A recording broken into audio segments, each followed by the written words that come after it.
Diobass Info TV nañ wax ak Diobass. li ma la bëggoon laaj mooy man yenn saay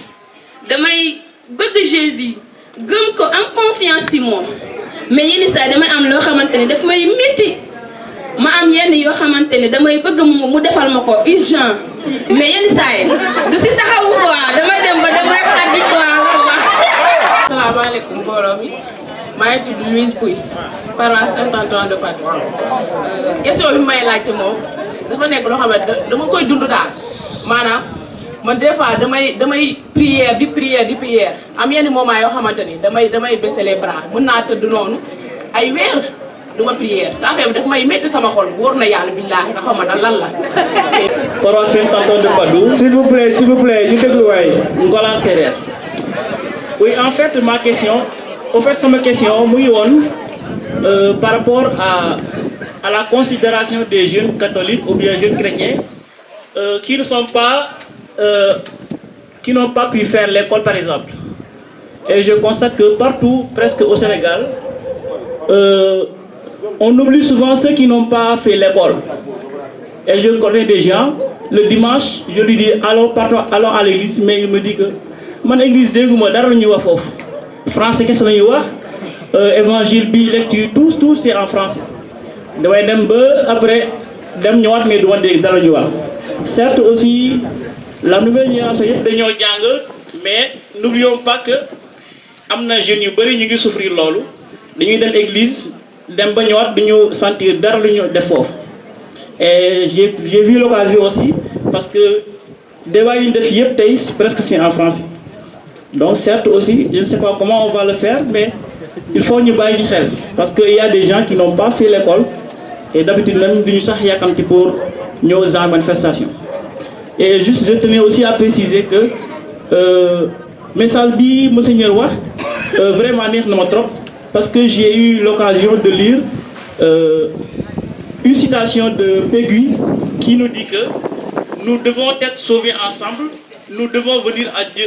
Dieu ensemble. Que nous dirait Dieu si quelques-uns d'entre nous venaient à lui sans les autres? Donc c'est une citation qui m'a beaucoup marqué et j'ai eu l'occasion et j'ai voulu le partager partout. Donc pour faire savoir aux jeunes que c'est une erreur de venir à lui sans les autres. Allez, merci beaucoup et bonne soirée à tous.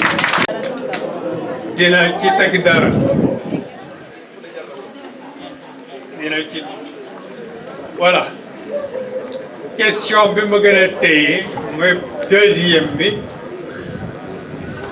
ki ne yenn saa damay prière bu baax sama xol nekk ci yeneen saa nag ma wow koŋ sama xol mënul ñaan mon cœur est sec ma joxe exemple ci man. Semaine sainte bii ñu nekk bi passé mardi saint ma bëgg a réciter sama milieu du jour prière au milieu du jour bu père de l'abbé Bédidia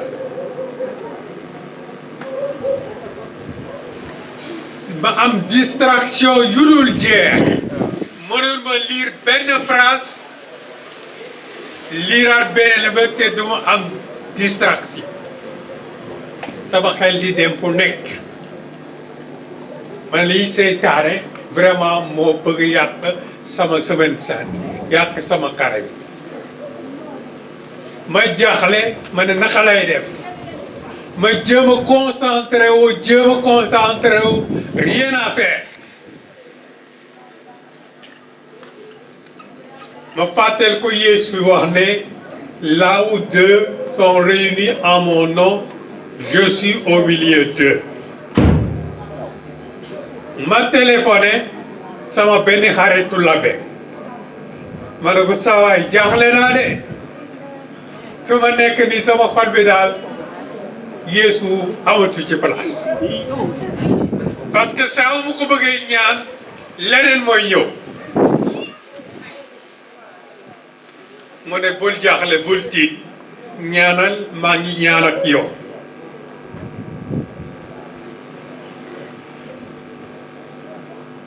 ma commencé di ñaan moom mu commencé di ñaan jékki-jékki idée yi yépp dem moo mën a concentré wu ci prière.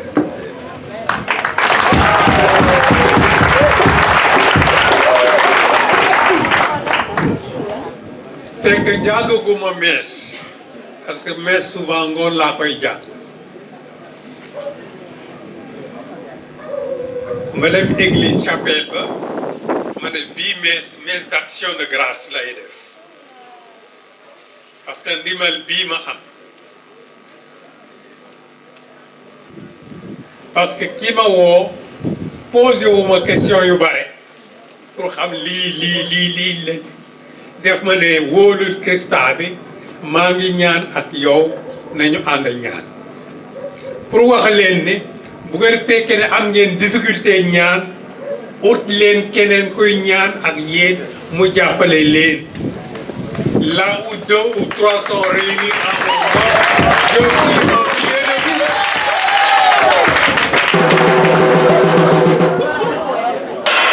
Première question bi moo doon damay ñaan Yeesu te duma am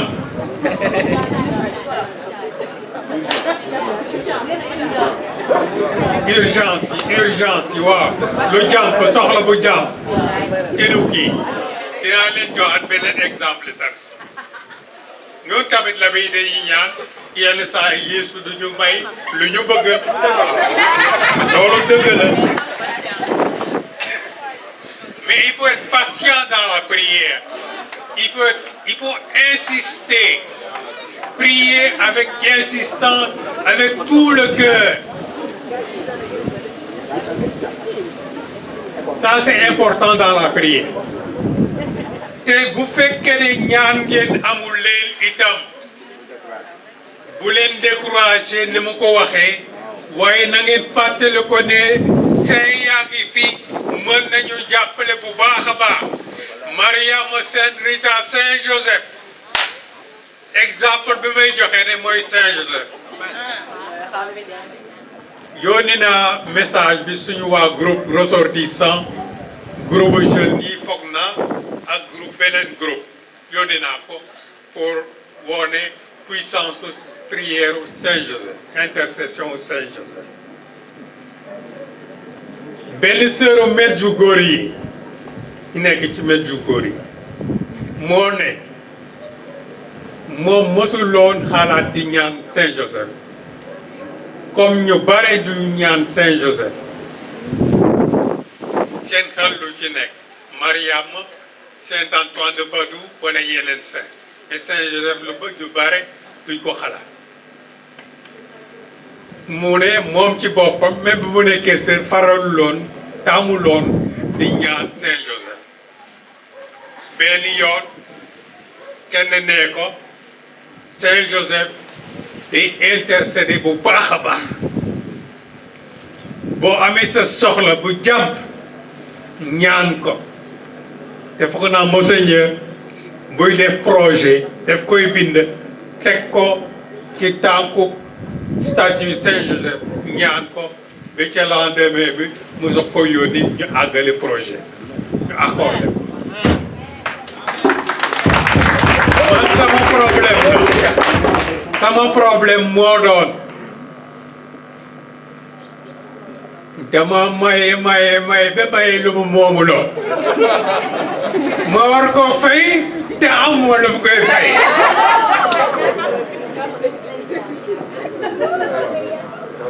ma ne Saint Joseph vraiment dimbali bi yoon xamal nu may def ñu may toggal il faut ma joxe xaalis bi te yoruma xaalis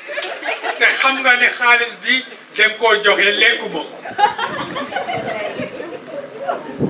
ma prière ko ensuite ma taal sama portable jël neuvaine Saint Joseph jàng meesu Saint Joseph bi commencé neuvaine bi mu amoon mu nekkoon le 10 mars mu ngi ci Google kii Google ba léegi le 10 mars ba ba le 19 mars muy 9 ma commencé le 10 mars prière au 10 mars mais ci semaine bii laa ko commencé woon ma récité ko ba pare ma dem jàng mees ñaanaat encore Saint-Joseph ma tëdd ma woo sama frère ma vraiment am naa problème de j'ai besoin d'1 million ma ne amul problème ñëwat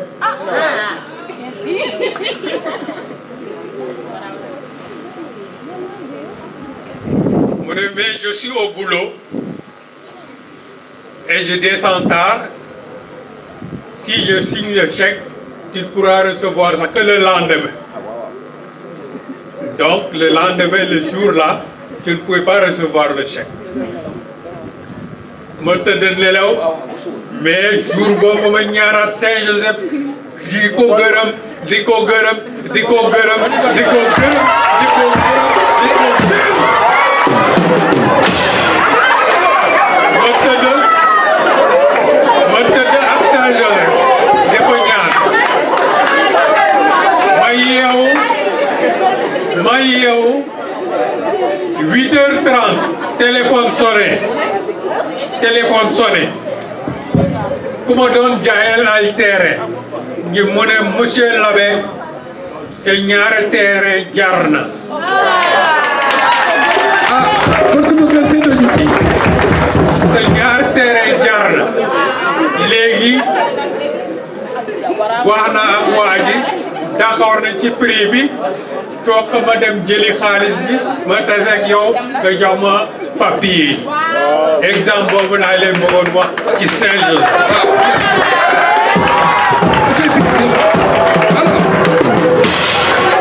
su ma jógee fii léegi damay ñaan Saint-Joseph ndax Abbé Jo may ma xaalis. Très bien mais li mu li Abbé Jo wax noonu la parce que Jésus xam ngeen bi mu nekkee au jardin des Oliviers il priait voyant sa mort venir. Il a dit quoi? Père, non pas ce que je veux,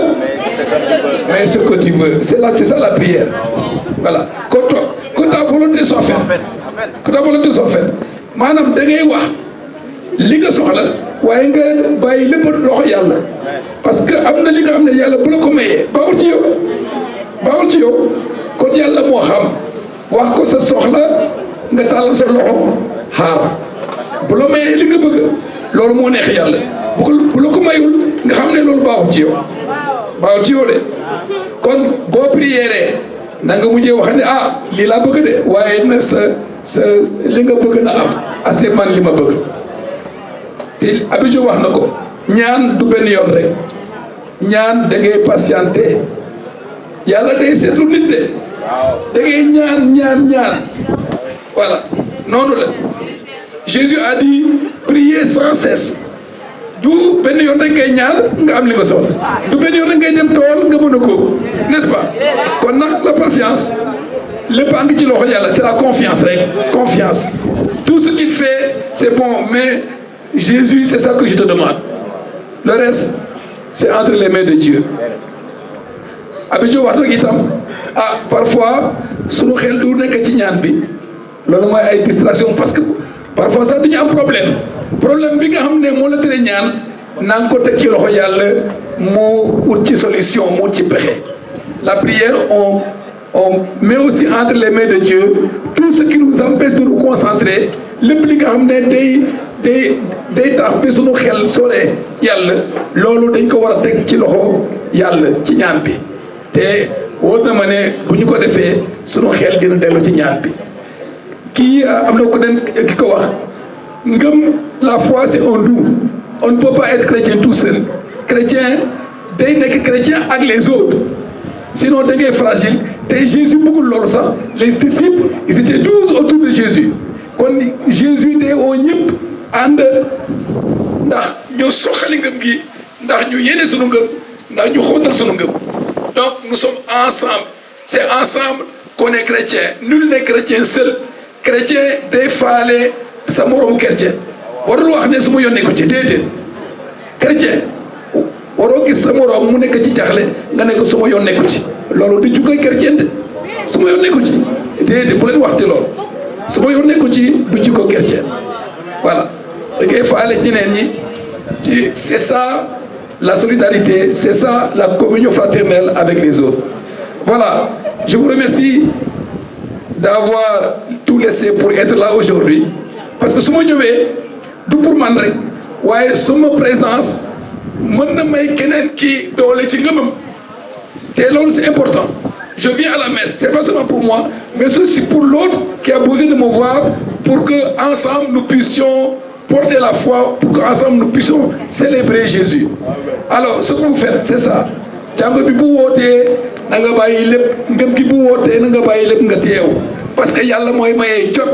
yàlla mooy mayee am sunu toute notre vie entre les mains de Dieu. Donc, si Dieu appelle, nous devons tout laisser pour répondre à son appel. Bonne soirée. Na yàlla déglu ñaan yëpp. Que Dieu vous exauce. Bu leen fàtte balaa ngeen jógee fii ngeen xam li ngeen bëgg a doon suba dégg ngeen voilà bonne soirée merci beaucoup.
Diobass Info TV, nañ wax ak Diobass.